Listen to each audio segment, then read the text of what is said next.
தொழில் தொடங்குவோம். ஆஹ் வணக்கம். இது தொழில் தொடங்குவோம் உடைய 46வது அமர்வு.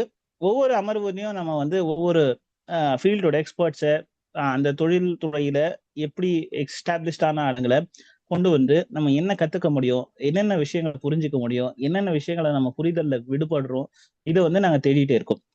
அந்த தேடல்கள்ல நமக்கு வந்து நம்ம முதல்ல பல தேடல்கள்ல நம்ம சர்வீஸ் இண்டஸ்ட்ரியை பத்தி ரொம்ப டிஸ்கஸ் பண்ணியிருக்கோம். அதுல இருக்கிற வாய்ப்புகளை பத்தி அதிகமா டிஸ்கஸ் பண்ணியிருக்கோம். ஆனா உலகத்துல அதிகமான பேர் பயன்பெற பேருது போறது எப்பவுமே மேனுஃபேக்சரிங் இண்டஸ்ட்ரி. அதுல ஒரு ஆளுமை ஆனந்தரசு ஐயா. ஆனந்தரசு ஐயா வந்து மேனுஃபேக்சரிங் இண்டஸ்ட்ரியில துணி பிசினஸ்லயும் சரி, இல்ல கன்ஸ்ட்ரக்ஷன் பிசினஸ்லயும் சரி, அதுக்கடுத்து மேனுஃபேக்சரிங் இண்டஸ்ட்ரியில தேவை பல செக்டார்ஸ்ல அவர் ஒரு என்ன சொல்றது, அவருடைய கல்லூரி படிப்புக்கு முடித்த உடனே இருந்து இப்போ வரைக்கும் வியாபாரத்துல இருக்காரு. அவர்கிட்ட கத்துக்கிறதுல பல விஷயங்கள் இருக்கு.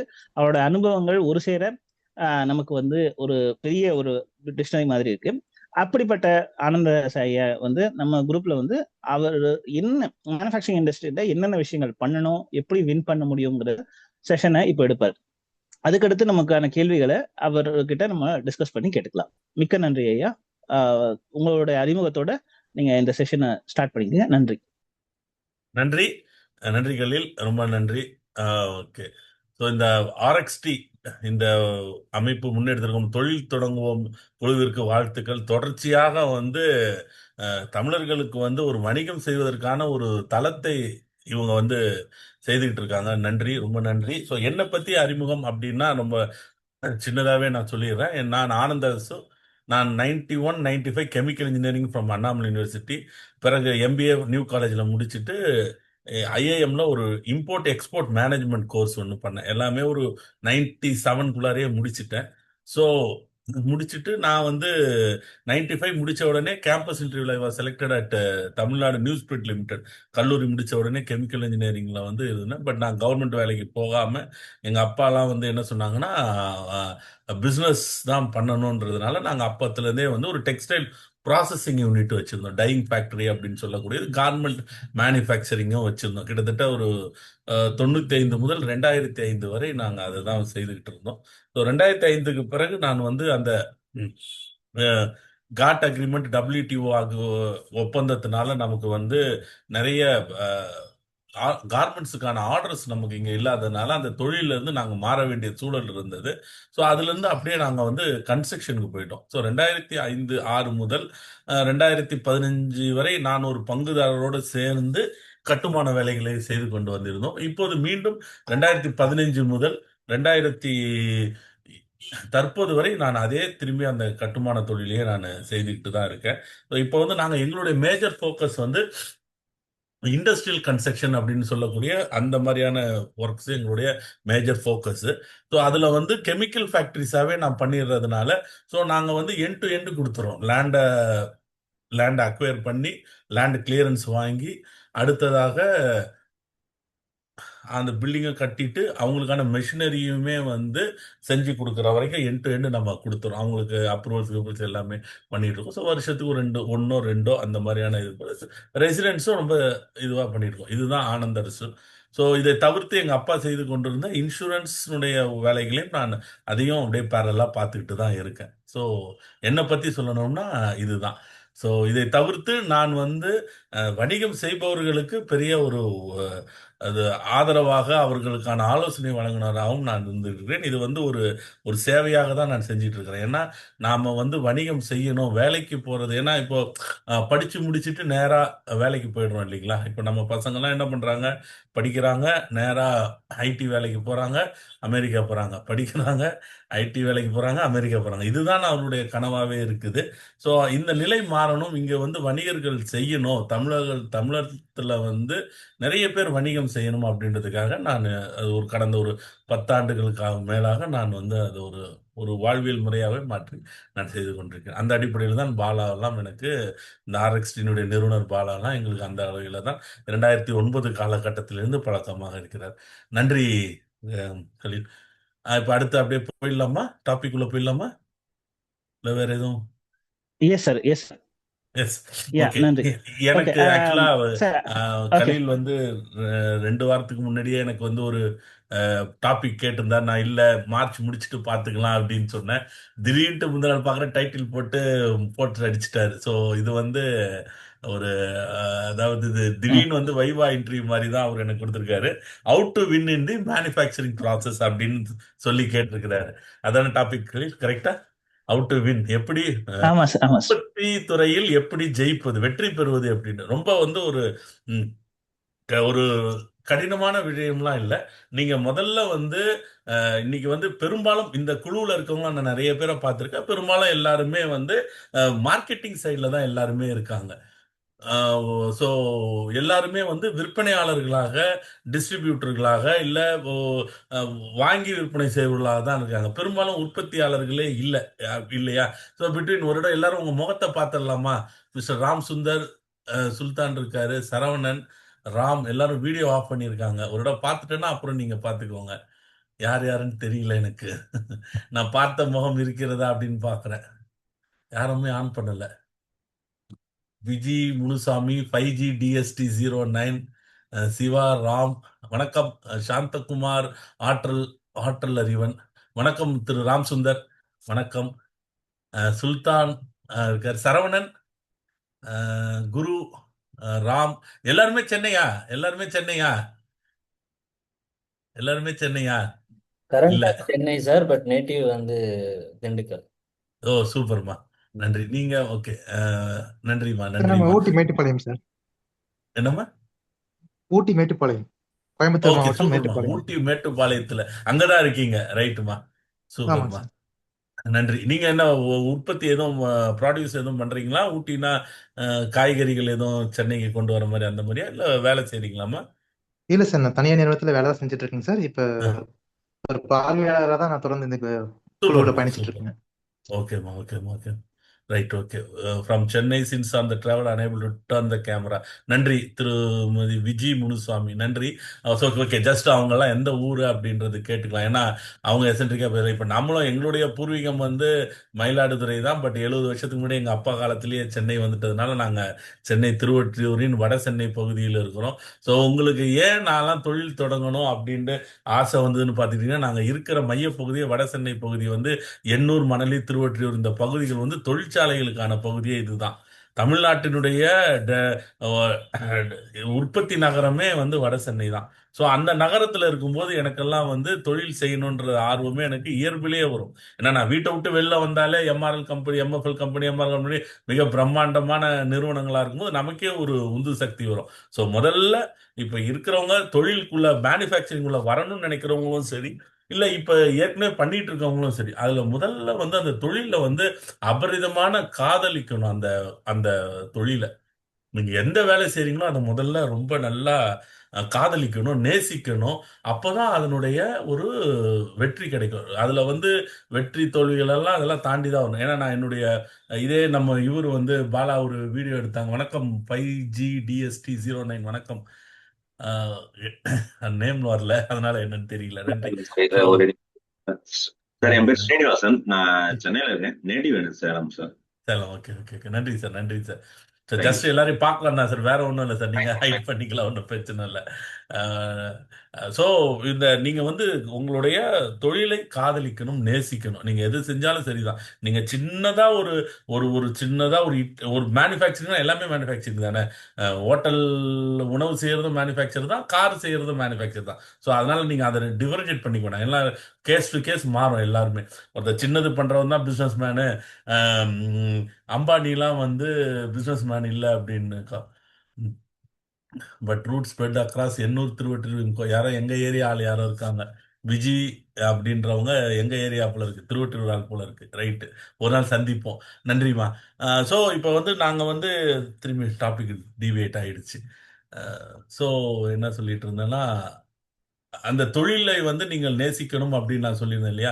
ஸோ அடுத்ததாக நாம என்ன பண்ணணும்னா, நீங்க வந்து ஒரு சின்ன கடை இருந்தாலும், சின்ன தொழில் பெரிய தொழில் அப்படிலாம் கிடையாது. எல்லாமே தொழில் தான். முதல்ல அந்த புரிதல் வரணும். இப்போ நம்ம 10 லட்சம் இன்வெஸ்ட் பண்ணிட்டு ஒரு மேனுஃபேக்சரிங்கும் பண்ணலாம், 100 கோடி இன்வெஸ்ட் பண்ணியும் பண்ணலாம், 1000 கோடியும் பண்ணலாம். ஆனால் எல்லாமே மேனுஃபேக்சரிங் தான். இது எல்லாத்துக்குமான பொதுவான விதிமுறைகள்ன்றது ஒன்று தான். நீங்க ஒரு ஒரு சின்னதா ஒரு ஹோட்டல் வச்சாலும் அதே மேனுஃபேக்சரிங் ப்ராசஸ் தான்.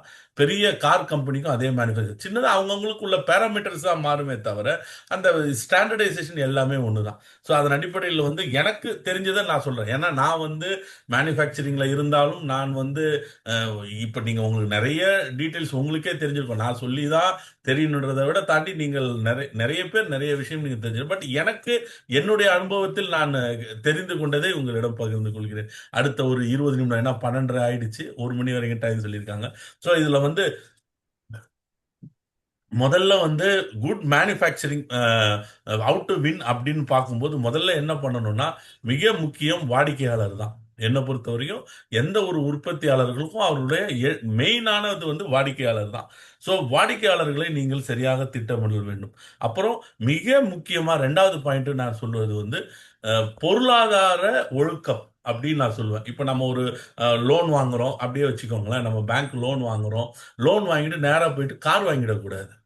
உங்களுக்கு லோன் இருக்கும். இன்னைக்கு லோன்லாம் எப்படி கொடுக்குறாங்கன்றது உங்களுக்கு தெரியும். ஏன்னா என்ன பண்ணுவாங்க, பில்லை ஐப் பண்ணி போட்டு அந்த பர்சன்டேஜ் எக்ஸ்ட்ரா இது பண்ணிட்டு அந்த சப்சிடி கழிச்சுக்கிட்டு இந்த மாதிரியான கவர்மெண்ட்டுடைய திட்டங்கள் நிறைய இருக்குது. அந்த திட்டங்களில் வாங்கிட்டு என்ன பண்ணுவாங்க, ஃபர்ஸ்ட்டு தொழிலில் தாண்டதை விட இவன் கார் வாங்கிடுவான். இவன் அப்போ தானே இவனுக்கு அந்த மாதிரி பண்ணக்கூடாது. அது மாதிரி ஃபினான்ஷியல் டிசிப்ளினில் என்ன வரும்னா சொன்ன டைமில் பேமெண்ட்டை கொடுக்கணும். நாம் வந்து ஒரு 30 days கிரெடிட் கொடுக்குறாங்கன்னா 30th day நம்ம பார்ட்டிக்கு கிளைண்ட்டுக்கு பேமெண்ட்டை கொடுத்துடணும். ஸோ அப்போ தான் அந்த கிரெடிட் டேர்ம்ஸ் வந்து கண்டினியூஸ் ஆகும்.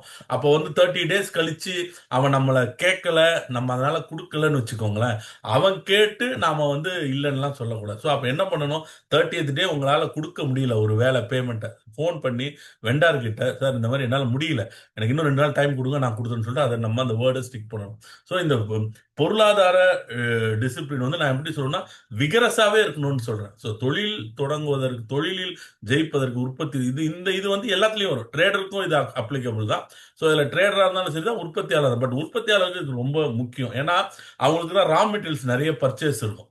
ஏன்னா ரா மெட்டீரியல்ஸ் வர்றது வந்து ஃபுல்லுமே கிரெடிட்ல வாங்குவாங்க. அதெல்லாம் சொன்ன டைம்ல கொடுக்கணும். அடுத்தது நம்ம என்ன சொல்லணும்னா லீன் ப்ரொடக்ஷன் டெக்னிக் அப்படின்னு சொல்லுவோம். என்ன சொல்லுவோம்னா தேவையற்ற செலவுகளை குறைத்து அந்த ப்ராசஸ் லைன்ல எதெல்லாம் நீங்களே தான் பண்ணணும். தேவையற்ற செலவுகளை குறைத்து உற்பத்தி பொருளுக்கான விலைகளை குறைப்பது எப்படி நீங்க தான் பண்ணணும். அது ஒன்று ஒரு மாதிரி இருக்கும். சரிங்களா? ஸோ அப்போ வந்து நீங்கள் என்ன பண்ணணும்னா அந்த அந்த லீன் டெக்னிக் அப்படின்னு சொல்லுவோம். அதை வந்து என்ன பண்ணணும்னா தேவையில்லாதெல்லாம் கட் பண்ணணும். இப்போ நார்மலாக என்ன பண்ணுவோம்னா வேலையாட்களுக்கு சம்பளத்தை குறைக்கிறது தான் நம்ம வந்து எடுத்துப்போம். அந்த மாதிரி பண்ணாமல் ப்ராசஸ்லேயே நீங்கள் நல்லா ரீட் பண்ணிங்கன்னா இது ஏன் இதை பண்ண முடியும், இதை ஆட்டோமேஷன் பண்ணலாம், இந்த மாதிரியான பல விஷயங்களை வந்து நீங்கள் அதை செஞ்சீங்கன்னா அது நல்லா இருக்கும். அப்புறம் வந்து மிக முக்கியமானது ஸ்கில்டு ஒர்க் ஃபோர்ஸ். ரொம்ப முக்கியம். அதுதான் ஒரு உற்பத்தியாளனுக்கு மிக முக்கியமானது ஸ்கில்டு ஒர்க் ஃபோர்ஸ் தான் ரொம்ப முக்கியம். அடுத்தது மிக முக்கியமானது commitment towards your product, towards the quality. எல்லாமே நான் ஒரு ப்ராடக்ட் கொடுக்குறேன்ப்பா, இவங்கிட்ட இருந்து வாங்கினா கரெக்டாக இருக்கும், சொன்ன மாதிரி இருக்கும் அப்படின்றதுக்கான முக்கியம். இது வந்து அந்த 5 பாயிண்ட் ரொம்ப முக்கியம். ஸோ கஸ்டமர் சென்ட்ரிக் டிசைனாக உங்களுடைய ப்ராடக்ட் இருக்கணும், அதுதான் மிக முக்கியம். அப்புறம் நிதி ஒழுக்கம், ஃபினான்ஷியல் டிசிப்ளின் அப்படின்னு கூட வச்சுக்கோங்க. அது அடுத்தது லீன் ப்ரொடக்ஷன் டெக்னிக்னு சொல்லக்கூடிய காஸ்ட் கட்டிங் மெத்தட்ஸ், 4வது வந்து ஸ்கில்டு ஒர்க் ஃபோர்ஸ், 5வது கமிட்மெண்ட். இது இருந்தால் ஒரு நல்ல மேனுஃபேக்சரிங் ப்ராசஸ் வெற்றி பெறுவதற்கான வழி இது 5 திட்டமிடுது. ஸோ இப்போ இதுக்கு அடுத்தது நீங்கள் என்னன்னு பார்த்துக்கிட்டீங்கன்னா இது எல்லாமே பண்ணாலும் அடுத்தது அந்த மேனுஃபேக்சரிங் ப்ராசஸ்லேயே good manufacturing process, bad manufacturing process சொல்லுவாங்க. இது வந்து அவுட் டு வின்னுக்குன்னு நான் சொல்லியிருக்கேன். இப்போ வந்து உள்ள வரும், திரும்பி அது உள்ள நீங்கள் போகும்போது மேனுஃபேக்சரிங் ப்ராசஸில் எப்படி நம்ம பேசுவோம், good manufacturing process, bad manufacturing, இது எல்லாமே சொல்லுவோம். ஜிஎம்பின்னே நிறைய இருக்கும் இல்லையா, நிறைய உங்கள் ப்ராடக்ட்லேயே ஜிஎம்பி சர்டிஃபைடு அப்படின்னு வரும். ஸோ நம்ம அது என்ன சொல்கிறோம்னா ரெண்டுமே ஒன்றுமே பெருசாக விஷயம் கிடையாது. ரொம்ப சிம்பிளாக எளிமையாக சொல்லணும்னா இது நீங்கள் ஒரு இந்த குட் மேனுஃபேக்சரிங் ப்ராசஸை பற்றி பேசணும்னா ஒரு நாள் ஃபுல்லாக பேசக்கூடிய அளவுக்கு நமக்கு கிட்டெல்லாம் ஆட்கள் இருக்காங்க. நம்ம அந்த மாதிரிலாம் வேண்டாம். ரொம்ப எளிமையாக சொல்லணும்னா குட் மேனுஃபேக்சரிங் ப்ராசஸ்னா நாம் என்ன எதிர்பார்க்குறோம் அது அப்படியே 100% நமக்கு ப்ராடக்ட் வந்துருச்சுன்னா அது குட் மேனுஃபேக்சரிங் ப்ராசஸ் ஒன்று. அடுத்தது இது வந்து கன்சிஸ்டண்ட்டாகவும் இருக்கணும், தொடர்ந்து அது கன்சிஸ்டண்ட்டாகவும் இருக்கணும். இப்போ இது 2 தான் விஷயம். என்னது, நாம் என்ன எதிர்பார்க்குறோம், நாம் வந்து ஒரு யானை எதிர்பார்க்குறோம், அங்கே நாய் வந்துருச்சுன்னா அது இல்லை. அது மாதிரி இல்லாமல் ரொம்ப தெளிவாக நாம் என்ன எதிர்பார்க்கிறோம் அது அப்படியே 100% வந்துருச்சுன்னா அதுவும் கன்சிஸ்டண்ட்டாக இருந்தால் இட்ஸ் குட் மேனுஃபேக்சரிங். அப்போ பேட் மேனுஃபேக்சரிங் ப்ராசஸ் என்ன, இதுக்கு அப்படியே எதிர்நிலை தான். நாம ஒண்ணு எதிர்பார்த்திருக்கோம், இங்க வந்தது ஒண்ணு. நாம வந்து பழமொழி சொல்லுவாங்க இல்லையா, பிள்ளையார் பிடிக்க போய் குரங்காய் வந்த கதை மாதிரி. அந்த மாதிரி நம்ம பிள்ளையார் நினைச்சிட்டு செஞ்சு அங்க குரங்கா வந்துச்சுன்னா அது பேட் ப்ராக்டிஸ். இன்னொன்று கன்சிஸ்டண்டாகவும் இல்லாம இருக்குது. ஸோ இது ரெண்டு தான். ஸோ இப்போ இப்படியே நீங்க எடுத்துக்கிட்டீங்கன்னா உங்களுக்கு இன்னும் எளிமையா சொல்லணும்னா, ஆஹ், சாதம் வடிக்கிறது அதுவுமே மேனுஃபேக்சரிங் ப்ராசஸ் தானே. சாதம் வடிக்கிறதுமே ஒரு மேனுஃபேக்சரிங் ப்ராசஸ் தான் என்னை பொறுத்த வரைக்கும். அது நீங்க வந்து கார் செய்யறதும் ஒண்ணுதான், மீண்டும் இங்க சோறு செய்யறதும் ஒண்ணுதான். அப்ப அந்த சோறு வடிப்பதற்கு என்னென்னலாம் ரொம்ப முக்கியம்னு பார்த்துக்கிட்டிங்கன்னா, quantity of the rice, temperature of the water, அப்புறம் டைம் எவ்வளோ நேரம் அது வேகணுன்றது, அது குவாலிட்டி ஆஃப் த வாட்டர். இது நாலுமே. இன்னொன்று கூட வச்சுக்கலாம், ஐந்தாவது வந்து அந்த செய்யக்கூடிய வெசல். சரிங்களா, இது 5 தான் பேராமீட்டர். எது எது? Quantity of the rice, temperature, time, water, அந்த வெசல். சரிங்களா, அப்புறம் ரைஸ் யூஸ். இப்படி கூட வச்சு அது திரும்பி அது சப்செக்டா போயிட்டே இருக்கும். பட் இந்த 5 ஃபேக்டர் மிக முக்கியமானதா இருக்கும். ஸோ இப்போ இதுல வந்து என்ன ஆகும்னா, இப்போ குட்டுக்கும் பேடுக்கும் என்ன டிஃபரன்ஸ் பார்ப்போம்னா, குட்டில் வந்து பேராமீட்டர்ஸ் வந்து இது வந்து டைமும் டெம்பரேச்சரும், இந்த இது ரெண்டுமே வந்து டைமும் டெம்பரேச்சரும் நீங்க வந்து ஃபிக்ஸ் பண்ணணும். இன்புட் மெட்டீரியல்ஸ் வந்து பாத்திரம், ரைஸ், வாட்டர், இது மூணுமே மாறும். சரிங்களா, இது மூணுமே மாறாம இப்போ ஒரு ஸ்டாண்டர்டைஸா ஒரு ப்ராசஸ் பண்ணிட்டோம். இந்த அளவுல போட்டு இந்த டெம்பரேச்சர்ல போட்டு இது போட்டா கரெக்டா இந்த அளவுல வெந்து சாதம் வந்துடுதுன்னு நம்ம போடுறோம். இது இல்லாம இந்த ப்ராசஸ் ஃப்ளோ கண்ட்ரோல் ஆகாம எங்கேயாச்சும் மிஸ்கைட் ஆகி போச்சுன்னா அது பேட் மேனுஃபேக்சரிங் ப்ராசஸ் ஆயிடும். அப்போ இதுல வந்து எந்தெந்த பேராமீட்டர்ல மாறும் அப்படின்னு நம்ம நினைச்சோம்னா இது ரெண்டா பிரிச்சுக்கலாம். அதுதான் நான் சொன்னது, டெம்பரேச்சரும் டைமும் மாறலாம். நான் வந்து ஒரு 30 டிகிரியில வைக்க சொல்லி அது அங்க ப்ராசஸ் கண்ட்ரோல் ஆகும் 31 டிகிரியில போயிடுச்சுன்னா சாதம் வேற மாதிரி போயிடும். அந்த மாதிரி டைம் நான் 5 நிமிஷம் சொல்லுவேன், 6 நிமிஷம் ஆச்சுனாலும் அது சாதம் மாறி போயிடலாம். இன்புட் மெட்டீரியல்லையும் மாறலாம்.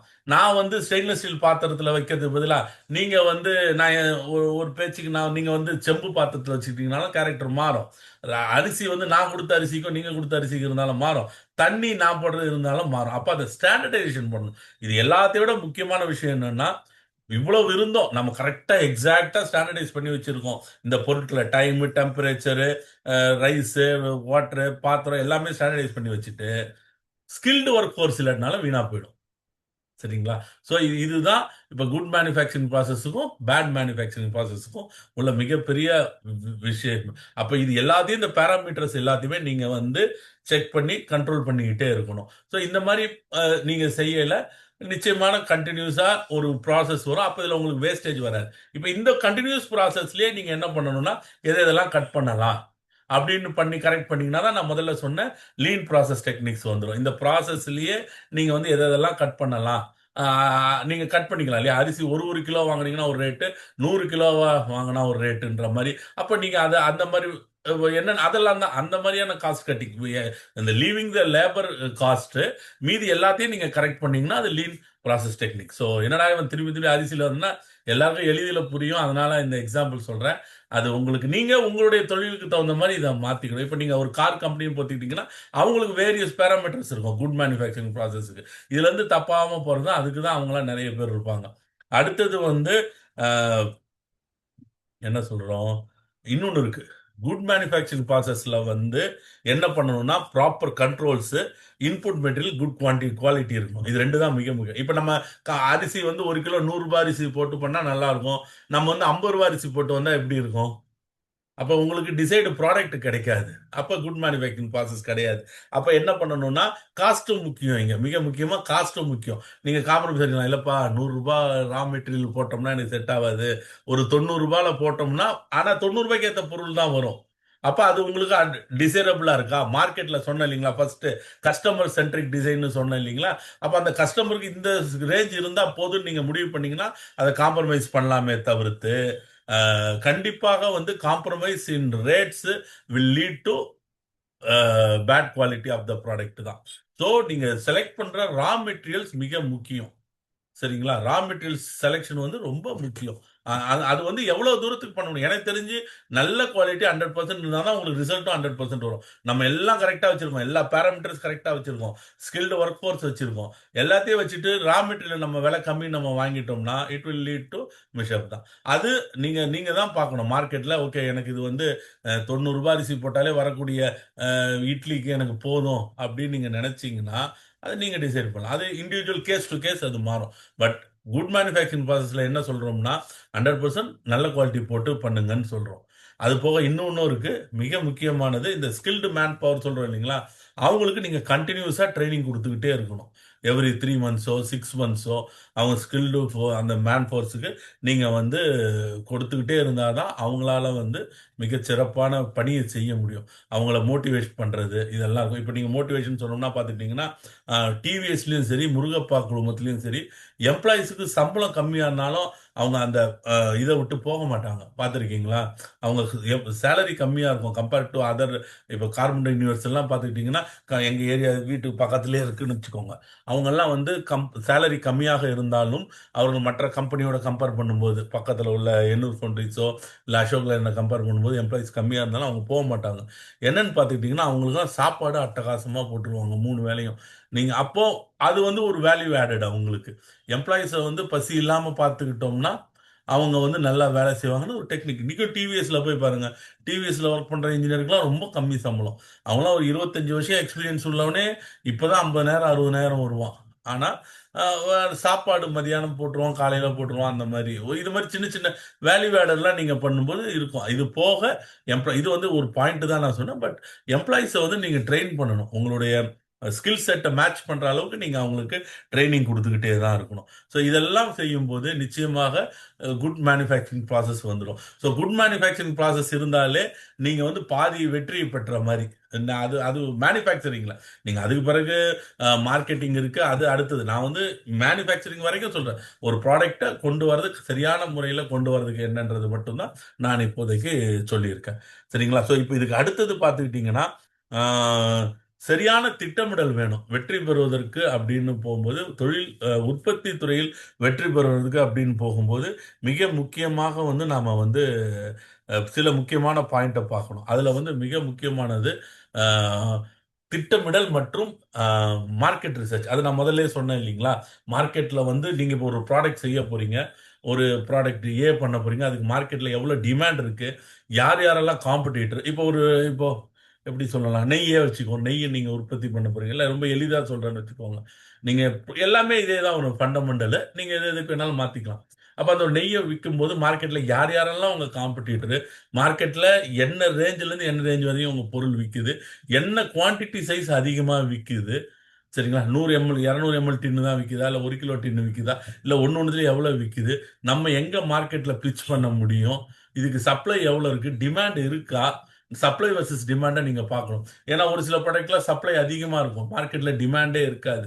அப்போ அந்த மாதிரி ப்ராடக்ட்டில் நம்ம பண்ணும்போது இன்னும் நம்ம கூடுதல் கவனம் இருக்கணும். இன்னும் ஏதாச்சும் டிஃப்ரெண்ட்டாக பண்ணி தான் நாம் வரணும். அப்படின்னும் போது நீங்கள் சப்ளை டிமாண்ட் மேட்ச் ஆகுதான்னு பார்க்கணும். இல்லை நமக்கு வந்து சப்ளை கம்மியாக இருக்குது, டிமாண்ட் அதிகமாக இருக்குன்னா நீங்கள் பெட்டர், நீங்கள் அந்த ப்ராடக்ட்டில் கண்டிப்பாக போயிடலாம். பட் இன்னைய டேட்டில் எந்த ப்ராடக்ட்டுக்குமே சப்ளை டிமாண்ட் ரெண்டுமே ஒன்றா தான் இருக்குது. நாம் உள்ளே தான் வந்தாகணும். ஒரு பிஸ்னஸில் ஒரு தியரி சொல்லுவாங்க, 10 பேர் ஒரு ப்ராடக்டை விற்றாலும் 11வது ஒருத்தன் போட்டான்னா அந்த வியாபாரம் நடக்குமா நடக்காதான்னு பார்த்தீங்கன்னா கண்டிப்பாக நடக்கும் 11வது ஆளுக்கும். ஆனால் அதில் வந்து யார் வெளியில் போவான்றது எப்படி இருக்குன்னா, யார் ஒஸ்ட் சர்வீஸ் கொடுக்குறான் அவன் வெளில போயிடுவான். இப்போ நீங்கள் நல்ல சர்வீஸ் நல்ல ரேட்டு கொடுத்தீங்கன்னா நீங்கள் நிற்பீங்க, வேற யாராச்சும் அந்த ஏற்கனவே இந்த 10 பேரில் ஒருத்தன் வெளில போயிடுவான்.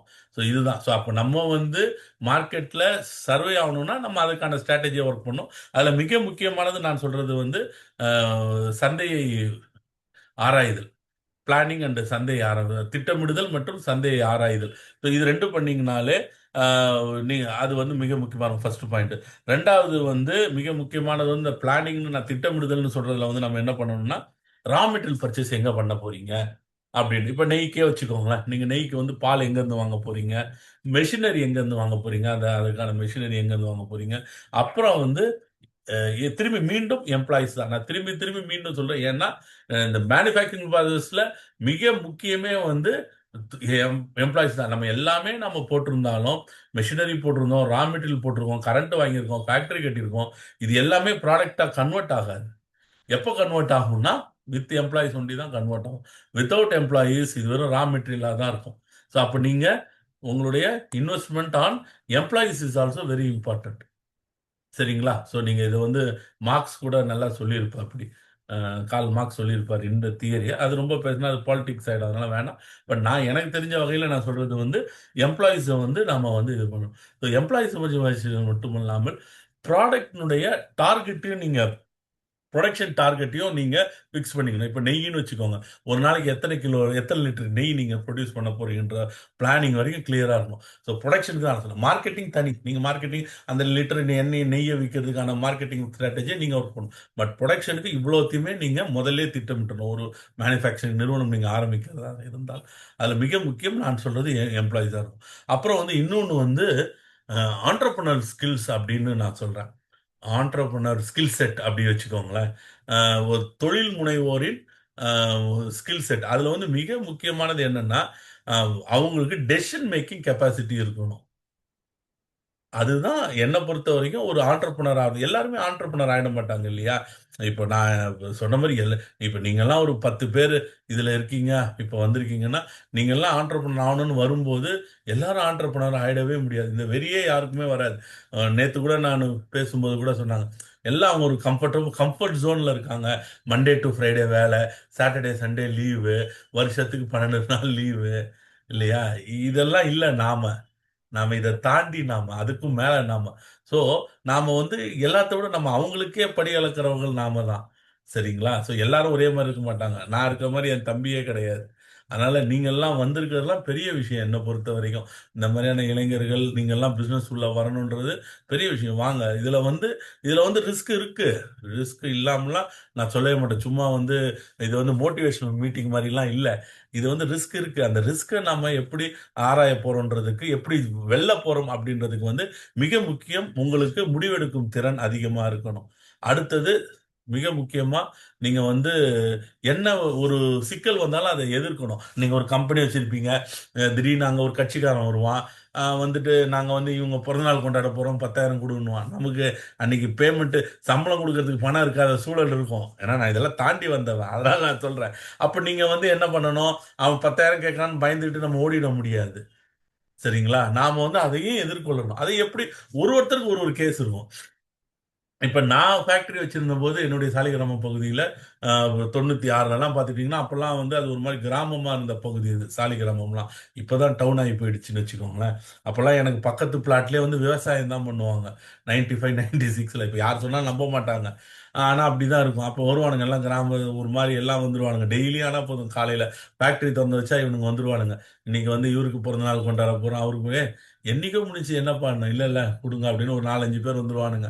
எந்த கட்சியில வர எல்லாருமே வருவாங்கன்னு வச்சுக்கோங்களேன். 10,000 கொடுங்கன்னுவான். எது கேட்கறது 500, 1000லாம் கேட்க மாட்டான். இல்லை 200, 500 அன்னைக்கெல்லாம் 5000லாம் பெரிய பணம். அன்னைக்கு 2095லலாம் வச்சுக்கோங்களேன். ஆனால் கேட்பாங்க. ஒரு கட்டத்தில் பார்த்துட்டே இருந்தேன், என்னடா இது. அப்புறம் பார்த்தேன், லோக்கலில் போயிட்டு ஒரு ஆடு வருஷம் நான் ரெகுலராக மெட்டீரியல் வாங்குவேன். அவர் வந்து ஒரு கட்சியில் இருந்தார். அவர்கிட்ட போயிட்டு நான் என்ன சொன்னேன், இந்த மாதிரி ஏன்னா இந்த மாதிரி ஏன் சார் உங்களாம் எதுக்கு சார் பண்ணுறாங்க வாங்கன்னு சொல்லிட்டு, இனிமேல் அடுத்த முறை வந்தால் என் பேரை சொல்லுங்க கேட்க மாட்டாங்க. ஸோ அதுல இருந்து அடுத்த நான் 10 வருஷத்துக்கு யாருமே வரல. யார் வந்தாலும் அவங்களுடைய சொந்தக்காரங்க கடங்க இதுன்னு சொல்லுவேன். ஸோ நீங்க வந்து இந்த மாதிரி நான் சொல்றது சவால்களை எப்படி எதிர்கொள்ளணுன்றதை வந்து நீங்க உங்களுடைய கேஸுக்கு மாறணும். எனக்கு அவர் தெரிஞ்சவருக்கிறனால நான் வந்துட்டேன். எல்லாருக்கும் அந்த மாதிரி தெரிஞ்சவங்க. பட் ஒரு வழி இருக்கும். அதை நாம ரொம்ப கவனமா அதனாலதான் நாங்க என்ன சொல்லுவோம்னா, எப்போதுமே தொடர்ந்து பேசிட்டு இருங்க. யார்கிட்டதாச்சும் ஒரு வழி இருக்கும். இப்ப நான் வந்து வெறும் பொருளை மட்டும் வாங்கிட்டு வந்துட்டு இருந்தேன்னு வச்சுக்கோங்களேன், அந்த கடையில் அவர் இந்த ஐடியா கொடுத்துக்க மாட்டார். ஒரு ஆள் பேசிட்டே இருக்கும்போது, என்ன சார் என்ன ஒரே பிரச்சனையா, பிசினஸ்லாம் எப்படி, பிசினஸ்லாம் பரவாயில்ல சார், ஆனால் அந்த கட்சிக்காரங்க தொல்லை தான் தாங்கன்னு அவர்கிட்ட பேசுறதுனால அவர் எனக்கு ஒரு சொல்யூஷன் கொடுத்தார்.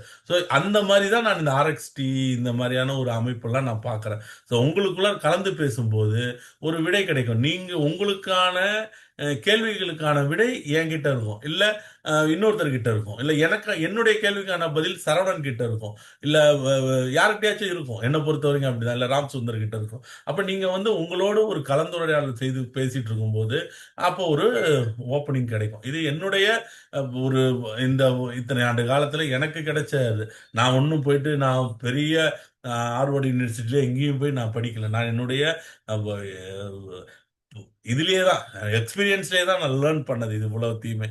அதனால நான் அதை தான் உங்களுக்கு சொல்றேன். நான் சொல்றது ரொம்ப எளிமையா இருக்கும்.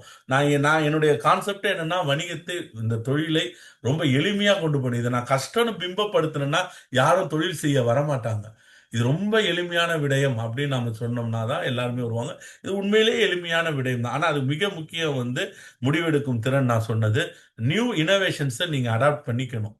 அது ரொம்ப முக்கியம். நியூ இனோவேஷன் நீங்களும் பண்ணணும், அடாப்டும் பண்ணிக்கணும். சவால்கள் வந்து நீங்க எப்படி சந்திக்கிறீங்கன்றது பார்க்கணும்.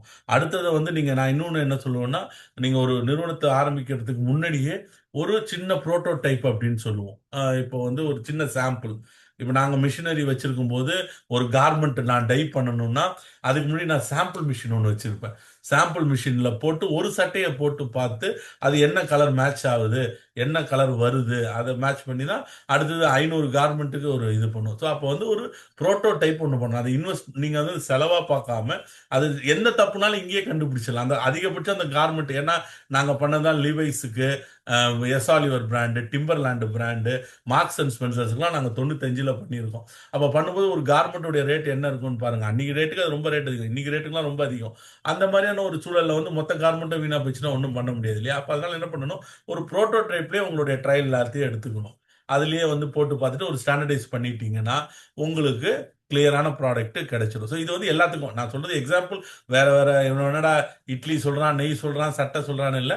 ஸோ எனக்கு அப்படியே எனக்கு எது தோணுதோ அதை சொல்லிட்டு இருக்கிறேன். ஸோ இதை நீங்க உங்களுடைய பிசினஸ்லயே நீங்க அடாப்ட் பண்ணிக்கலாம். நிச்சயமாக உங்களுடைய தொழிலும் உங்களுடைய ப்ராடியூஸ்லயுமே இதை நீங்க இம்ப்ளிமெண்ட் பண்ணிக்கலாம். மிக முக்கியமா இன்னைய கட்டத்தில், அன்னைக்கு எனக்கு கிடையாது, அன்னைய டேட்ல அதிகபட்சமே எனக்கு ஆட்டோமேஷன் எல்லாமே பெருசா கிடையாது. நீங்க எல்லாமே மேனுவலா தான் நாங்கெல்லாம் பண்ணிட்டு இருந்தோம். இன்னைக்கு உங்களுக்கான வாய்ப்புகள் ரொம்ப அதிகமா இருக்கு. எதுலன்னா ஆட்டோமேஷன் இருக்கு, ஏஐ இருக்கு. இது ரெண்டுத்தையும் நீங்க பயன்படுத்தணும். உங்களுடைய மேனுஃபேக்சரிங் உத்தியில வந்து இது ரெண்டுத்தையும் சேர்க்கணும். முடிஞ்ச வரை ஆட்டோமேஷன் போயிடுங்க. ஸோ ஆட்டோமேஷன் நீங்க போக போக எம்ப்ளாயி டிபெண்டன்ஸ் உங்களுக்கு குறைஞ்சு போயிடும். ஸோ அது ஒன்று நீங்க மிக முக்கியமா பார்க்கணும். அதற்கான வாய்ப்புகள் இப்போது நிறைய இருக்கு. அதனால உங்களுக்கான ஆட்டோமேஷன் உங்க ப்ராசஸ்ல பண்ணணும். அடுத்தது வந்து உற்பத்தியினுடைய எஃபெக்டிவ்னஸ் அப்படி சொல்றேன்னு வச்சுக்கோங்களேன்.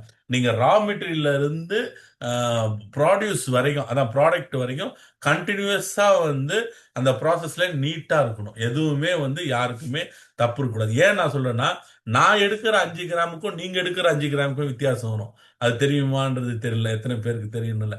நான் ஒரு கலருக்கு 5 கிராம் கலர் நான் எடுக்கணும்னா, நான் 5 கிராம் எடுப்பேன். அதே மிஷின்ல நீங்க 5 கிராம் எடுத்தீங்கனாலே லைட் டிஃபரன்ஸ் வரும். ஏன்னா அவ்வளவு டிஃபரன்ஸ் இருக்கும். நீங்க எடுத்தாலும் உங்க வெயிங் ஸ்கேல் 5 கிராம் தான் காட்டும், நான் எடுத்தாலும் 5 கிராம் தான் காட்டும். ஆனா டிஃபரன்ஸ் இருக்கு. ஸோ இந்த ஸ்டாண்டர்டைசேஷனை கூட நாம பண்ணணும். அதுக்கெல்லாம் இப்போ ஆட்டோமேஷன்லாம் வந்துட்டதுனால, ஏஐ எல்லாம் வந்துட்டதுனால, அதையெல்லாம் எங்கெங்கெல்லாம் பயன்படுத்த முடியுமோ பண்ணிட்டு, ஒரு raw material to produce continuous process லைனை வந்து நீங்க ஸ்பெசிஃபை பண்ணி வச்சுக்கணும். ஸோ அதுதான் எஸ்ஓபி மாதிரி எழுதி வச்சுக்கிட்டீங்கன்னா அது ரொம்ப நல்லா இருக்கும். இன்னொன்று மீண்டும் சொல்றது வந்து, எம்ப்ளாயிஸ்களுக்கு வந்து ட்ரைனிங் அவசியம் ரொம்ப. இன்னைய டேட்ல நீங்க பெரிய மேனுஃபேக்சரிங் போனாலும் சரிதான், சின்ன மேனுஃபேக்சரிங் போனாலும் சரிதான், அவர்களுடைய ட்ரைனிங், அவங்களுடைய மோட்டிவேஷன் தான் தொழிலை தக்க வச்சிட்டு இருக்கும். அடுத்ததாக இன்னொன்று வந்து நான் சொன்னது அதான் லீன் மேனுஃபேக்சரிங் நான் சொல்லிட்டேன் இல்லையா? ஸோ தேவையற்ற செலவுகளை குறைத்து உற்பத்தி ப்ரொடியூஸ் விலையை நீங்க எவ்வளோக்கு எவ்வளோ குறைக்கிறீங்களோ உங்களுக்கு சந்தைப்படுத்துதல் எளிமையாயிடும். இவ்வளவும் பண்ணியாச்சு. பண்ணிட்டு நீங்க வந்து உங்களுக்கு நான் சேல்ஸ் அதெல்லாம் ஓகே. பட் இருந்தாலும் மேனுஃபேக்சரிங் ப்ராசஸ்ல வெற்றின்றது என்னது? மேனுஃபேக்சரிங் பண்ணிட்டு அதை விற்பனை பண்ணி சந்தைப்படுத்தினால் மட்டும்தான் நீங்க அது வெற்றின்னு சொல்ல முடியும் இல்லையா? அப்ப அந்த சந்தைப்படுத்துதலுக்கான இன்னைக்கான வாய்ப்புகள் வந்து நான் ரொம்ப அன்னைக்கு என்னுடைய 2005 காலத்தில் வரை வந்து சோசியல் மீடியாலாம் எதுவும் கிடையாது எங்களுக்கு. ஸோ இன்னைக்கு வந்து உங்களுக்கு வந்து டிஜிட்டல் மார்க்கெட்டிங் மிகப்பெரிய பலம். ஸோ நீங்க உங்க ப்ராடியூஸை டிஜிட்டல் மார்க்கெட்டிங் மூலமாக நீங்கள் வெளியில கொண்டு போகலாம். எனக்குடைய அறிவு கேட்டிய வரை இன்னைய டேட்ல அது இருக்கு. ஆனா அதுக்கு முன்னாடி எல்லாம் ப்ராடியூஸ் வந்து நீங்க ஒரு டிஸ்ட்ரிபியூட்டர் நெட்வொர்க்கோ இல்ல ஓனா நீங்க கொஞ்சம் தான் பண்ணிருக்கீங்கன்னா நீங்களே டைரக்ட் மார்க்கெட்டிங் பண்ணுங்க. இது 2 தான் வாய்ப்பாக இருந்தது. Distributor network. இப்போ நீங்க நிறைய ப்ராடியூஸ் பண்றீங்க அப்படின்னா டிஸ்ட்ரிபியூட்டர் நெட்வொர்க் எடுக்கலாம். மொத்த லாபத்தையும் நம்மளே எடுத்துக்காம நாம வந்து டிஸ்ட்ரிபியூட்டர் கிட்ட கொடுத்துட்டு ஒரு மார்ஜின்ல கொடுத்துட்டு டிஸ்ட்ரிபியூட்டர் மட்டும் நல்ல டிஸ்ட்ரிபியூட்டரை பார்த்துட்டு அவன் நம்மளை டபுள் கிராஸ் பண்ணாம இருக்கானான்ற வரைக்கும் நீங்க பார்த்துக்கணும். அது நீங்க தான் பார்த்து ஆகணும். ஸோ அதை பார்த்துட்டு நீங்க ப்ரொடக்ஷன்ல அதிகப்படுத்தினீங்கன்னா நீங்க நிறைய லாபம் வரும், டேர்ன் ஓவர்ல லாபம் வரும். ஸோ நீங்க இல்லப்பா நானே பண்ணிக்கிறேன்ப்பா எனக்கு இது போதும் அப்படின்னு அந்த கம்ஃபர்ட் ஜோனுக்குள்ள இருந்தோம் நம்ம கம்மியா பண்ணுவோம். ஸோ அந்த மாதிரியாக பண்ணும்போது இந்த 2 முறையிலுமே சரிதான். நீங்க டிஜிட்டல் மார்க்கெட்டிங்கை நீங்க நல்லாவே பயன்படுத்தலாம். இன்னைக்கு எல்லா கம்பெனிஸுமே பெரிய கம்பெனிஸ்ல இருந்து சின்ன கம்பெனிஸ் வரைக்கும் டிஜிட்டல் மார்க்கெட்டிங் பிரசன்ஸ் ரொம்ப பெருசா இருக்கு. ஸோ இதையும் சேர்த்து நீங்க பண்ணும்போது உங்களுடைய மேனுஃபேக்சரிங்ல வந்து மிகப்பெரிய வெற்றி அடையலாம். இது பிறகு இது எல்லாமே தெரிஞ்சா இது எல்லாத்தையும் தவிர்த்து எல்லா சிக்கல்கள் இருக்கும். நாங்களாம் அடிபட்டு தான் வந்திருக்கோம். எங்களுக்கெல்லாம் பெரிய பேக்கிங்லாம் கிடையாது. ஏன்னா எனக்கான பேக்கிங் வந்து எங்க அப்பாவுடைய ஆதரவு மட்டும்தான். எல்லாரும் ஒரு பையனை கவர்மெண்ட் வேலை கிடைச்சா எல்லாரும் கவர்மெண்ட் வேலைக்கு போன்னு சொல்லும்போது கூட என் தந்தை வந்து நீங்க வந்து பிசினஸ் பண்ணுன்னு சொன்னாரு.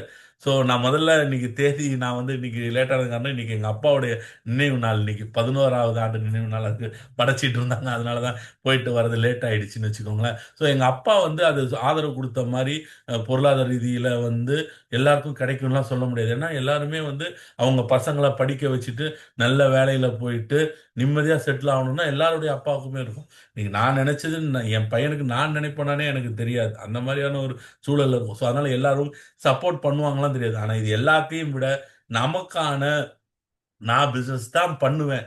நான் தொழில் தான் பண்ணுவேன். நீங்க உற்பத்தி தான் பண்ண போறேன் அப்படின்னு முடிவெடுத்தா, அது விடாமுயற்சி இருக்கணும். விடக்கூடாது. அடிபடும். அடிபட்டாலும் நாம நின்னு எழுஞ்சோம்னா, நிச்சயமா அது விஸ்வரூப வெற்றியா தான் இருக்கும். நான் இப்போதே நெறைய பேர்ட்ட சொல்லுவேன். விடாமுயற்சி விஸ்வரூப வெற்றி அப்படின்ட்டு இருக்கும். அதுதான் உண்மையான வாசகம் கூட. நாம் விடக்கூடாது. நம்ம ஒரு தடவ தோல்விகள் தோல்விகள் இருக்கலாம். டெம்பரவரியான ஒரு செட்பேக்ஸ் வரும் பிசினஸ்ல. எல்லா பிசினஸ்லயும் வரும். எந்த பிசினஸ் செட்பேக்லாம் நான் ஏற்கனவே நான் சொன்ன மாதிரி நான் ஒரு காலத்துல நான் 97 98ல என்னுடைய 4000 ஸ்கொயர் ஃபீட் ஃபேக்டரியில 1,00,000 மீட்டர் துணி இருக்கும் என்கிட்ட ஃபேப்ரிக். ஒரு கட்டத்துல ஒரு கர்ச்சீப் அளவு துணி கூட இல்லாத நிலையில தான் நாங்க வெளியிலேயே வந்தோம் அந்த பிசினஸே விட்டு. ஆனா திரும்பி நான் வந்து வேலைக்கெல்லாம் போனேன்ல அடுத்த பிசினஸுக்கு தான் போனேன். ஏன்னா மார்க்கெட் அதுக்கு இல்லை. ஸோ அந்த மாதிரி இந்த டெசிஷன் மேக்கிங் டக்குன்னு போயிடணும். இல்லப்பா 2500 ரூபாய் வேலைக்கு போயிடலாம் திரும்பி அப்படின்லாம் முடிவு எடுக்காமல் இதுலயே இருந்தீங்கன்னா நிச்சயமா வெற்றி பெறுவோம். நீங்க வந்து எப்போ நான் அன்னைக்குமே சொன்னேன். ஏற்கனவே நான் உங்களுடைய யூடியூப் இன்டர்வியூல கொடுத்த மாதிரி தான் நாம பிசினஸ் பண்றவங்களாம் தனி பிரீடு. அவங்கெல்லாம் வந்து சாதாரண இவங்க வேற பிரீடு. இவங்க என்டையர்லி வேற பிரீடு. ஸோ அந்த பிரீடு நீங்க எல்லாருமே. ஸோ நாம வந்து வெற்றி பெற பிறந்தவர்கள். நாம் வெற்றி மட்டுமே நம்முடைய இலக்கு. என்னுடைய இவ்வளோ நேரம் என்னுடைய இது மாதிரி என்னை விட நல்லா சிறப்பாக பேசக்கூடியவர்களாக இருப்பாங்க. நான் இந்த மாதிரி என்னுடைய முதல் ஜூம் மீட்டிங் இதான். நான் இத்தனை நாள் நான் ஜூமில் கலந்துக்கிட்டதும் இல்லை. எனக்கு நிறைய ஃபெசிலிட்டி இதில் என் பொண்ணு தான் வந்து இந்த மாதிரி இப்போலாம் செட் பண்ணி கொடுத்தா அப்படி. ஸோ அதனால் என்னுடைய பேச்சை இத்தனை நேரம் கேட்டிருந்த சற்று ஏறக்கூடிய 30 நிமிடங்களுக்கு மேலாக இவ்வளோ நேரம் பொறுமையாக கேட்ட உங்கள் அனைவருக்கும் என்னுடைய நெஞ்சார்ந்த நன்றி. வெற்றி பெறுவோம். வணிகத்தால் வெற்றி பெறுவோம். நன்றி. மிக்க நன்றி ஐயா. எங்களுக்கு பல கேள்விகள் இருக்கு. ஆனா இந்த குழுவுல நம்ம பல பேர் இருக்கோம். அதனால ஒன் பை ஒன்னா யாருக்கு கேள்வி இருக்கோ அவங்க ஹேண்ட் ரைஸ் பண்ணோம்னா நம்ம வந்து ஐயா கிட்ட கேள்விகளை கேட்டுக்கலாம் நேரடியாவே. இல்ல மெசேஜ்ல போடணும்னாலும் நீங்க கேட்டுக்கோங்க. ஓகே. அதாவது எனக்கு இந்த இந்த கேள்விகள்ல ஒரு மிக முக்கியமான ஒரு கேள்வி என்னன்னா, அதாவது மேனுஃபேக்சரிங் இண்டஸ்ட்ரியில இருக்கிறதுலயும் சர்வீஸ் இண்டஸ்ட்ரியில இருக்கிறதுலயும் அதாவது எதுல வந்து அதாவது மேனுஃபேக்சரிங் இண்டஸ்ட்ரியில நமக்கு வந்து எப்ப பார்த்தாலும் அதுல ரொம்ப காம்ப்ளெக்ஸா ரொம்ப இதுவா உள்ள நுழையிறதுக்கு கஷ்டமா இருக்கிற மாதிரி ஒரு பெர்செப்ஷன் இருக்கு. அதை மீறி மேனுஃபேக்சரிங் இண்டஸ்ட்ரிக்குள்ள போயிட்டோம்னா அதுல இருக்கிற ஸ்டெபிலிட்டி என்ன, அதுல இருக்கிற அட்வான்டேஜஸ் என்ன? அட்வான்டேஜ் மேனுஃபேக்சரிங் நீங்க சொன்ன மாதிரி கண்டிப்பா கொஞ்சம் சிக்கல் இருக்குதுதான். ஏன்னா ப்ரொடக்ஷன் எடுக்கிறதுன்றதே பெரிய வேலை இல்லையா? இவ்வளவு பேர் நான் சொன்ன இத்தனை பேரையும் செய்யறது. அதை விட இன்னைக்கு பல்கா அதே திரும்பி நான் இட்லி எக்ஸாம்பிள் தான் சொல்லணும்னு வச்சுக்கோங்க. ஒரு இட்லி செய்யறதுக்கு தான் மாவு அரைச்சி அதை கண்ணி இதை பண்ணி இந்த டேஸ்ட் இல்லை. அதை விட இன்னைக்கு பல்கா ஒருத்தங்கிட்ட 1000 இட்லி செய்யறவங்கிட்ட 100 இட்லி வாங்கிட்டு வந்து விற்கிறது ரொம்ப ஈஸி இல்லையா? ஆனா எத்தனை நாளைக்கு நீங்க இன்னொருத்தன் டிபெண்ட் பண்ணி இருக்க போறீங்க? ஓவர் நைட் அவன் சொல்லிடுவான் நான் வந்து உனக்கு இட்லி கொடுக்க முடியாதுன்னு சொன்னா நீங்க அன்னைக்கு போய் இட்லி செய்ய கத்துக்குவீங்களா? கிடையாது இல்லையா? சோ நீங்க வந்து மேனுஃபேக்சரிங்கா இருக்கும்போது நீங்கள் சந்தையை தீர்மானிக்கிறீர்கள். You decide the market. சரிங்களா? நீங்க தான் மார்க்கெட்டை டிசைட் பண்றீங்க. உங்க ப்ராடியூசர் டிசைட் பண்றீங்க. நீங்க ட்ரேடரா இருக்கும்போது அது எளிதாக இருக்கலாம் வேலை. ஆனா ஒரு லாங் டேர்ம்ல அது சரியா வராது. நீங்க பாருங்களேன். இன்னைக்கு சொல்றாங்க நிறைய பேர் என்ன சொல்றாங்கன்னா இன்னைக்கு வந்து மேனுஃபேக்சரிங் வந்து இந்தியாவில் பண்றதுன்றது ஒரு முட்டாள்தனமான வேலை. சைனால இருந்து நீங்க இம்போர்ட் பண்ணிட்டு பண்ணீங்கன்னா ரொம்ப சீப்பு அப்படின்னு சொல்றாங்க. அதுவும் உண்மைதான். ஏன்னா இன்னைக்கு இருக்கிற சூழல் அப்படி. இன்னைக்கு இருக்கிற அந்த டாக்ஸ் டியூட்டி லாங் டேர்ம்ல இது இருக்குமான்னு எனக்கு தெரியாது. ஒரு கட்டத்துல சைனா ரேட்டை இன்க்ரீஸ் பண்ணிட்டாங்கன்னா நீங்க என்ன பண்ணுவீங்க? இன்னைக்கு அதான் நடந்துகிட்டு இருக்கு. இன்னைக்கு உங்களுக்கு தெரியும், இப்ப நீங்க இம்போர்ட் பண்றீங்க, உங்களுக்கே தெரியும் எத்தனை பேர் வந்து செமி நாக் டவுன் ப்ராடக்ட்ஸா இந்தியாவுல கொண்டு வந்து மேட் இன் இந்தியா ஸ்டிக்கர் அடிச்சு ஒட்டுறாங்க, விற்கிறாங்கன்னு உங்களுக்கு தெரியும். ஒரு கட்டத்துல அவன் கொடுக்க மாட்டேன்னு சொன்னாலும் நீங்க என்ன பண்ணுவீங்க? மாட்டிக்குவோம், ஓகே. ப்ராடக்ட் கிடைக்காது. அதாவது அதாவது பேசிக்கலா நம்ம என்ன சொல்றோம்னா, அதாவது ஒரு விஷயம் பண்றதுக்கான மொத்த கண்ட்ரோலும் நம்ம கிட்ட இருக்கிறதுக்கு இது வந்து மிக பிரயோஜனப்படும். ஓகே கண்டிப்பா. ஓகே. வேற ஏன் இன்னைக்கு சைனாவை எல்லாரும் டிபெண்டன்சி இருக்குன்னா, இன்னைக்கு அமெரிக்கால 90% ஆஃப் த ப்ராடியூசஸ் ஃப்ரம் சைனா தான். ஏன் சைனா மேனுஃபேக்சரிங் ஹப் ஆகுது? சைனாவோட அதே அளவுக்கு ஜனத்தொகை கொண்ட நம்ம ஏன் மேனுஃபேக்சரிங் ஹப்பா ஆகல? நடுவுல இந்த 20 வருஷத்துல நம்ம அதை தவற விட்டுட்டோம். என்னை பொறுத்தவரையில் இந்த 20 வருட காலங்களில் நாம் 1990க்கு எனக்கு நான் கிளியரா சொல்லணும்னா 2000க்கு பிறகு நாம மேனுஃபேக்சரிங்க்கு உள்ளார நம்ம போகவே இல்லை. இன்னைக்கு மேனுஃபேக்சரிங்னு சொல்லக்கூடிய அத்தனை பேருமே ஃபுல் மேனுஃபேக்சரிங் கிடையாது. செமி நாக் டவுன் ப்ராடக்ட்ஸா சைனால இருந்து கொண்டு வந்து இங்க அசம்பிள் பண்ணி மேட் இன் இந்தியா ஸ்டிக்கர் ஒட்டுறாங்க. இதான் நடக்குது. அப்ப மேனுஃபேக்சரிங் எதுவுமே இல்லை. நீங்க கெமிக்கல்லே எடுத்துக்கோங்களேன். யூரியாவுக்கு பிறகு யூரியா கண்டுபிடிச்சதுக்கு பிறகு எந்த ஒரு கெமிக்கலுமே கண்டுபிடிக்கல. ஃபார் அக்ரிகல்ச்சர் ப்ராடியூஸுக்கு யூரியாவுக்கு பிறகு எதுவுமே கண்டுபிடிக்கல. இன்ன வரைக்கும் எந்த கெமிக்கலுமே கண்டுபிடிக்கல. அப்படிதான் நாம இருக்கிறோம். அப்ப மேனுஃபேக்சரிங்கை வந்து அரசுகள் ஆதரிப்பது இல்லை. ஏன் ஆதரிப்பது இல்லைன்னு எங்களுக்கு தெரியல. ஸோ நீங்க ஆனா இது லாங் டேர்ம்ல கண்டிப்பா சிக்கல் தான் இது. ஸோ அதனால நம்மளால முடிஞ்சது நம்ம போய் இப்போ உங்களை போயிட்டு பெரிய MFL மாதிரியான கம்பெனிகள் நாங்க வைக்க சொல்லல. உங்களால் முடிந்த உற்பத்தியை நீங்க செய்யுங்கள். அந்த அந்த மார்க்கெட்ல நீங்க லீடரா இருங்க. அதுதான் நான் சொல்றேன். சொல்லுங்க. குழுவுல இருக்க நன்றி ஐயா. குழுவுல இருக்கிற யாராவதுக்கு கேள்விகள் இருக்கா? Please. Hi sir. John, okay. Sir, இந்த மார்க்கெட் ரிசர்ச்சை பற்றி நீங்கள் சொன்னீங்க இல்லையா? ஆமா. அதுக்கு சப்போர்ட் பண்ணுற மாதிரி கவர்மெண்ட் ஆர்கனைசேஷன்ஸ் இல்லை டூல்ஸ், வெப்சைட்ஸ் ஏதாவது இருக்குங்களா? அது ப்ராடக்ட் வேரி ஆகும், பட் இருந்தாலும் ஆஹ் இல்ல, என்னை பொறுத்த வரைக்கும் அது அவங்க வந்து ஒரு ஸ்டாண்டர்டைஸ்டு டேட்டா தான் வச்சிருப்பாங்க. அது நீங்க பாத்தீங்கன்னா 2011 தான் இருக்கும், இல்ல 2001 தான் இருக்கும். அவங்க எந்த இயர்ல எடுத்தாங்களோ அதுதான் அவங்க ரியல் கூட. பட் நம்ம இப்போ கரண்ட் சினரியோவுக்கு நம்ம உள்ள போனோம்னா நம்ம தான் சர்வே பண்ணி ஆகணும். ஒரு சின்ன மார்க்கெட்டை சர்வே பண்ணுங்க. நீங்க இப்ப ஒரு நான் தான் நெய் சொன்னேன் இல்லைங்களா? நெய்னா வந்து நெய் வந்து எந்த இடத்துல அதிகம் சேல்ஸ் ஆகுதுன்ற பெரும்பாலும் சென்னை தான். அப்போ சென்னையில ஒரு மார்க்கெட் எடுத்து இந்த ஏரியால ஒரு 3 ஏரியாவை நீங்க சர்வே பண்ணீங்கன்னா அதுதான் டோட்டல் சென்னையினுடைய சாம்பிளா இருக்கும். ஸோ அது நீங்க எடுக்கிறது தான் சரியா இருக்கும். இல்ல இதுக்கு இந்த மாதிரி சர்வே எடுக்கிற ஏஜென்சிஸ்லாம் நிறைய பேர் இருக்காங்க இப்போ. ஓகே. அதாவது உங்களுடைய ப்ராடக்டை அனலைஸ் பண்ணி கொடுக்கறதுக்கான ஏஜென்சி இருக்காங்க. என்னால பண்ண முடியாது, எனக்கு நேரம் இல்லை, எனக்கு ஆள் இல்லை, நீங்க ஒரு ப்ராடக்ட்டை சொன்னீங்கன்னா அவங்க சர்வே பண்ணி கொடுக்குறாங்க. அது அது ஏதாவது வேணா ஒரு நான் இருந்தா அப்புறமா ஏஜென்சி, நான் யாராச்சும் இருந்தா நான் ஆமாம், இவங்களுக்கு சொல்றேன் நான். ஒரு நேம் இருந்தால் ஒரு 1-2 கண்டிப்பா. பட் என்னை பொறுத்த வரைக்கும் எதுவுமே நம்ம போய் பார்த்தாதான் அது கரெக்டா இருக்கும். ம். ஸோ நாம இறங்கி போய் பார்த்தா தான் உங்களுக்கு மார்க்கெட் தெரியும். நான் என்ன சொல்றேன், நேரா வாங்க, கொத்தால் சாவடி உள்ள வாங்க, மார்க்கெட் உள்ள போய் பாருங்க எப்படி இருக்கு, மார்க்கெட் எப்படி இருக்கு, என்ன ப்ராடக்ட்ஸ் போகுது அப்படின்னு நான் ஒரு எக்ஸாம்பிள் நெய்க்கு சொல்றேன். அந்த நெய்யை தான் வச்சு நான் கொத்தால் சாவடி சொல்றேன். அப்போ உங்க ப்ராடக்ட் எது நீங்க வந்து பண்றீங்கன்னா அந்த மார்க்கெட்ல நீங்க போய் தேடணும். பட் நீங்க போய் தேடுறது 100% பர்ஃபெக்டா இருக்கும்.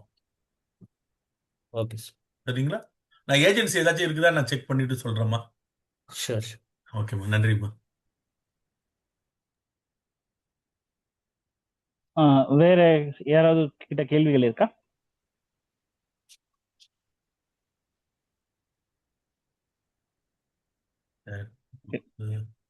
Okay okay. வேற யாருக்கும் கேள்விகள் இருக்கா? கேள்வி ஓகே இல்லை. சார். ஓகே கேள்வி இல்லைன்னா 2 ஓகே. விஷயம் இருக்கு. எல்லாமே புரிஞ்சிருந்தாலும் கேள்வி இருக்காது, எதுவும் புரியலனாலும் இவன் ஏதோ உளறிட்டு இருக்கான்றது கேள்வி இருக்காது. எதுவா இருந்தாலும் ஓகே, இல்ல. நான் பேசு. நன்றிம்மா, நன்றிம்மா. Okay okay. ஆக்சுவலி வந்து இன்னைக்கான செஷன் ரொம்ப ரொம்ப டீட்டெயில்டாகவும் இருந்தது, ரொம்ப இன்புட்டாகவும் இருந்தது, அண்டு எல்லாமே ரொம்ப ஸ்ட்ரக்சர்டாகவும் இருந்தது. அதுக்கு வந்து பார்ட்டிசிபேட் பண்ண எல்லாருக்கும் நன்றிகள். அதே மாதிரி நீங்க வந்து ஐயாவை வந்து கொண்டு வந்து பேச வச்சது, ஐயா வந்து கொஞ்சம் டைம் கேட்டிருந்தாரு, ஆனாலும் நாங்க உரிமையோட கூப்பிட்டதுனால அவர் வந்து இன்னைக்கு ஒரு சந்தோஷமா இருக்கும். தட் அண்ணா ஐயா வந்து நமக்கு இன்புட்ஸ் கொடுத்துருக்காரு. இதோடைய வீடியோ லிங்க் வந்து நம்ம குரூப்ல போடுவோம். நீங்க கண்டிப்பா அதை பாருங்க, பகிருங்க, மற்றவங்களுக்கும் ஷேர் பண்ணுங்க. வேற ஏதாவது கேள்விகள் இல்லாததுனால நம்ம வந்து ஆன் கவுண்ட் ஆஃப் 3 நம்ம வந்து இந்த செஷனை க்ளோஸ் பண்ணுவோம். 1 மணிங்கிறது நம்ம க்ளோஸ் பண்ற டைம். அதனால கேள்விகள் இல்ல. ஓகே, நன்றி. அந்த அனைவருக்கும் கவுண்ட் ஆஃப் நன்றிமா. 3 அந்த அனைவருக்கும் கவுண்ட் ஆஃப் நன்றி. 3 அனைவருக்கும் நன்றி. 2 1 நன்றி. தேங்க்யூ ஐயா. நன்றிமா. நன்றி.